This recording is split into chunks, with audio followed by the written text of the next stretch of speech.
Thanks for joining this presentation.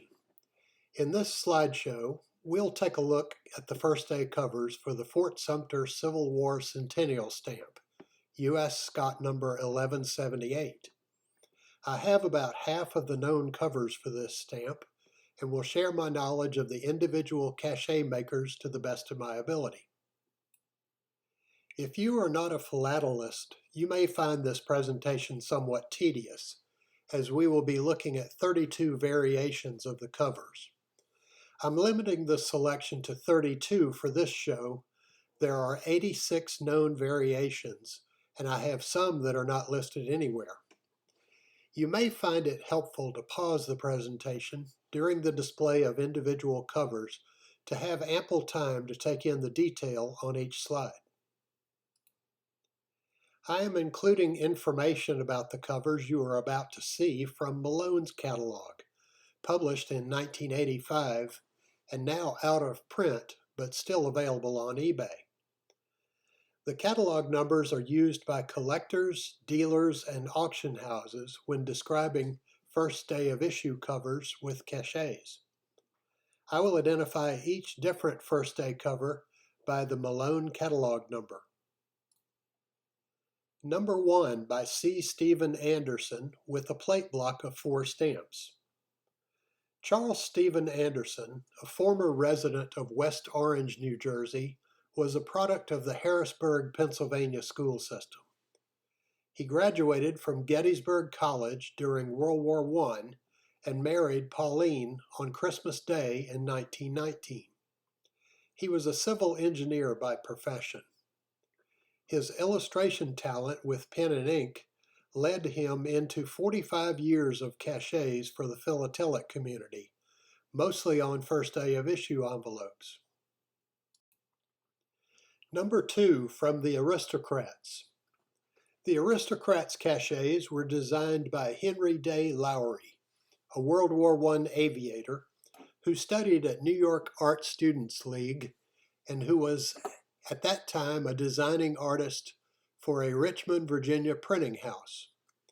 He did many views of buildings, some of which were made into copperplate etchings and reproduced on an engraving press. Some of these etchings were of Virginia Military Institute, Colonial Williamsburg, Jamestown, and Duke. Number 3 from Artcraft. Artcraft was introduced by the Washington Stamp Exchange in 1939. Artcraft used plain black ink engraved designs, and they were well received by stamp collectors. Because they were produced and collected heavily, they are among the most common first day cachets on the aftermarket. The early issues from 1939 are more difficult to come by. Number 4 from Artmaster with a block of 4 stamps. The first Artmaster cachet was issued in May of 1946. Founded by Bob and Mary Schmidt in a file box on the kitchen table, as the story goes, the business is still owned by family. Bob and Mary were collectors themselves and always did their best to please customers with personal service. Artmaster envelopes are printed by offset in 1 or 2 colors. On the reverse is a short biography or description of the stamp subject. Early Artmaster covers are single color engravings. Number 7 from Borger ABC Cachets. Borger ABC Cachets were produced by Al Borger. The ABC stands for Al Borger Cachets. Number 9 from Borger ABC Cachets. Borger employed Alton Weigel to design cachets for the ABC line. Number 10 from Borger ABC Cachets. Weigel also produced his own similarly styled Artopages cachets. Number 11 from Borger ABC Cachets. Borger is well known in philatelic circles for his work in identifying luminescent tagging varieties on U.S. stamps. Number 12 from Borger ABC Cachets. This cachet commemorates an incident 3 months prior to the firing on Fort Sumter by Confederate forces. Number 13 from Borger ABC Cachets.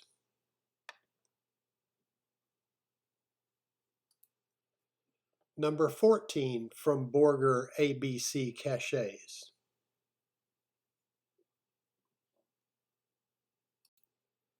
Number 15 from Borger ABC Cachets.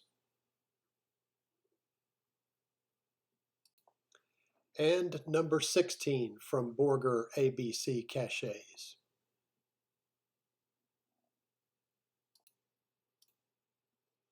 Number 18 from First Cachets, Boy Scouts of America.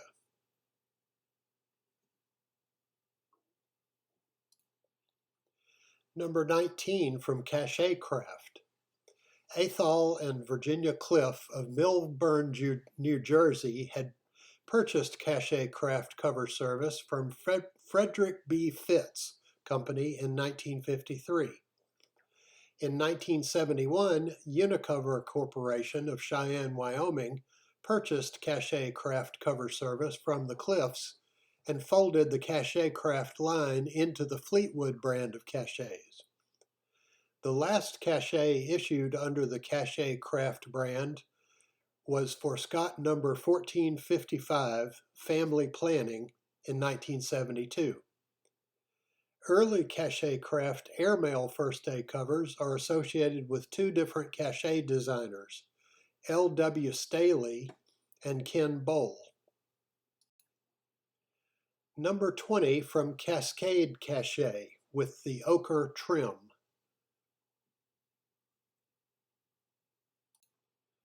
Number 21 from Centennial, Edward Hacker. Edward Hacker was a quality and premier cachet maker during the 1930s. Centennial first day covers were first produced for the Fort Sumter stamp as part of the Civil War Centennial series. The cachet on this cover was produced with thermographic ink, which melts under heat to form a raised surface. Number 22 from First Cachets. Here's a closer look at the detail in the family tree of Civil War battles from that cover.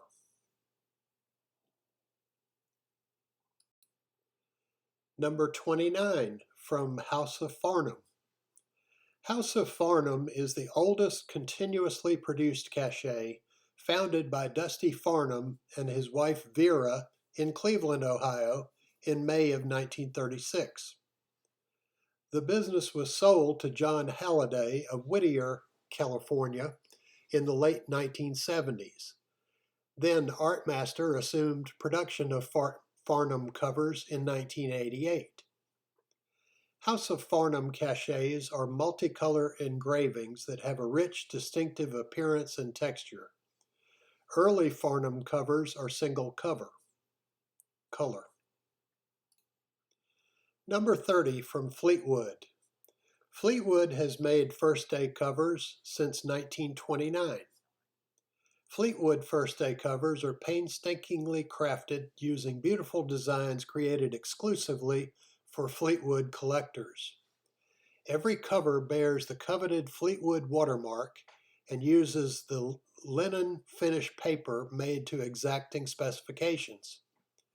Add to this the authoritative narratives, the full-bodied feel and enduring quality of the covers themselves, the official postmarks, and you have the key reasons why Fleetwood brand first day covers are so popular among collectors.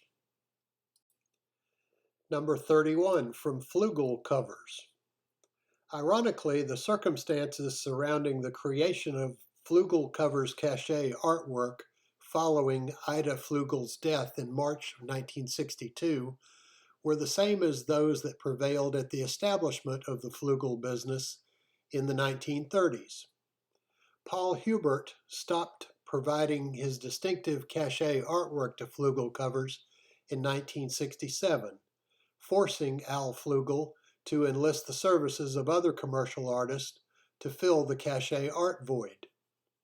Because no records relating to these transactions remain, the name or names of the commercial artist who designed the final run of Flugel covers is unknown. Hubart reported that he asked about these matters while visiting Al Flugel in 1989, and that Al could recall nothing related to the period in question. Neither the artist from whom he obtained his cachet artwork, nor the name of the local businesses that did his printing and subsequent envelope production. Number 32, from George Washington Masonic. The George Washington Masonic Stamp Club produced first day covers from the 1960s through the 1990s. They are the American First Day Cover Society's Chapter 43 and remain active today, although they haven't recently produced first day covers. Number 36, from Color Cover. Color Cover first day covers began in 1948. The distinguishing feature is immediately apparent: colored envelopes with different colors used for each issue. Number 42, from Overseas Mailer. J. Leach of Hicksville, New York, established Overseas Mailers Limited in 1950 for selling used stamps. In 1953, he decided to expand the markets, leveraging his artistic talents to design cachets and produce first day covers. Most often, Leach added images to the right or lower right of the original cachet's design over his 25-year career. Number 44, from Ritz Cachets.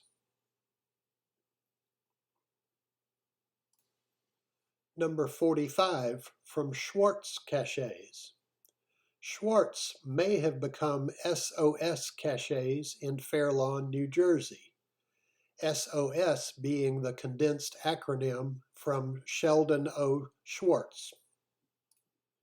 Here's a closer look at the level of detail on the map of the Charleston Harbor and the positioning of the forts.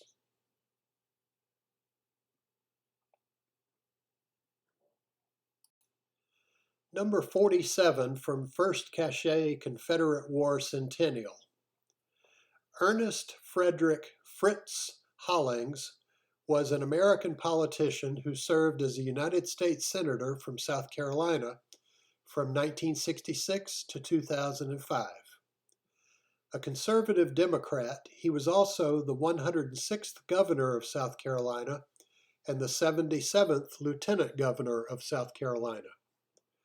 The signatures on the cover are printed on top of the color cachet.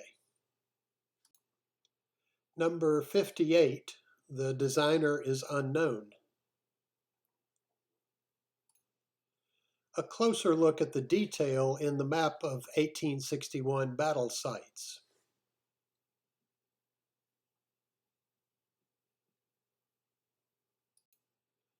Number 60, with the designer unknown.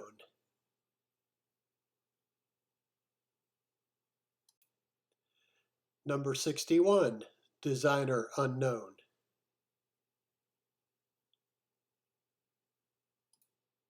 Number 63, Pedro south of the border. Little is known about the designer of the cover, but Pedro south of the border remains a traditional southern tourist trap destination in the lower part of the state. This cover is not in the Malone catalog. It's from Borger ABC Covers, Jeff Davis and Abraham Lincoln. The Artcraft Civil War Centennial cover, showing all 5 stamps in the series from 1961 to 1965. This concludes my presentation of the covers of the Fort Sumter Centennial. We took a look at the first day covers for the Fort Sumter Civil War Centennial stamp, U.S. Scott number 1178, and I provided information on the individual cachet makers. Be sure to watch my original presentation on the Fort Sumter stamp and to subscribe and ring the bell to be notified of future presentations. Thank you very much for watching.